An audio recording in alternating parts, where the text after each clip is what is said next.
కూతురు చెప్పినట్లుగా నా కొడుకు ఆఫీస్‌కి వెళ్ళాడు. అయినా తను కేస్ పెట్టి నా కొడుకు పరువు తీసింది. అయినా ఇంకేం చెప్పమంటారు చెప్పండి అని ధనలక్ష్మి గట్టిగా అడుగుతుంది. అప్పుతో తిరిగితే కామ్‌గా ఉండమంటారా అని అంటూ ఉంటుంది. ఆ మాటలకి స్వప్న అయితే నా చెల్లి జోలికి వస్తే నీ చెప్పు తెగుద్ది అని అనేలోపు రుద్రాని ఇలా అంటూ ఉంటుంది. నలుగురు ఉండేటప్పుడు నా పరువు తీయకు, ఎలా మాట్లాడాలో కూడా తెలీదా అని అంటూ ఉంటుంది.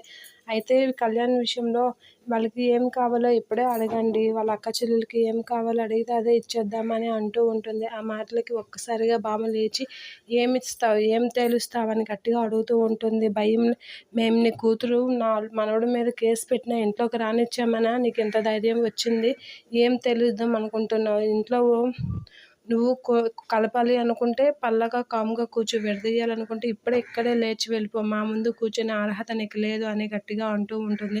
ఏ ఒక్కరు ఫోన్ చేసినా మీ అమ్మాయిని, నిన్ను, మీ ఆయన్ని ముగ్గురిని జైల్లో పెట్టేస్తారు, జాగ్రత్త అని చెప్పి బామ్మ అయితే వార్నింగ్ ఇస్తూ ఉంటుంది.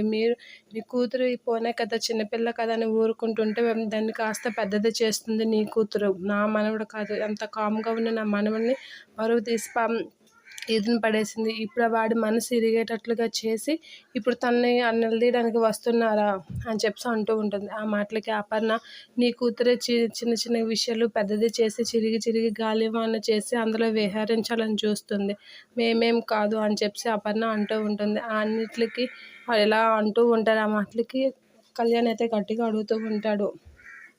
ఇప్పుడు అనామిక వాళ్ళ నాన్న, నువ్వు కామ్గా కూర్చోమ్మా అని, నువ్వు కూర్చోవే కామ్గా, ఏంటి మాట్లాడుతున్నావు అని చెప్పి అంటూ ఉంటాడు. ఇక అనామిక అయితే, అమ్మ నువ్వు కామ్గా కూర్చో, ఏం మాట్లాడాలో నీకు తెలీదా, నువ్వు కామ్గా ఉండు, నాన్న మాట్లాడుకుంటాడు అని అంటూ ఉంటాడు. ఇక సీతారామయ్య అయితే, చిట్టి కూర్చో, కూలవు, నీకెందుకు, మేము మాట్లాడుతున్నాం కదా అని అంటే, సరే బావా అని చెప్పి బామ్మ కూర్చొని ప్రశాంతంగా మాట్లాడుతుంది. ఇంతకు మించి ఎక్స్ట్రా మాట్లాడితే మాత్రం ఊరుకోనని చెప్పి కూర్చుంటూ ఉంటుంది. ఇక అపర్ణ, ధాన్యలక్ష్మి వాళ్ళైతే మీరేం మాట్లాడాలనుకుంటున్నారు మాట్లాడండి అని అంటూ ఉంటుంది.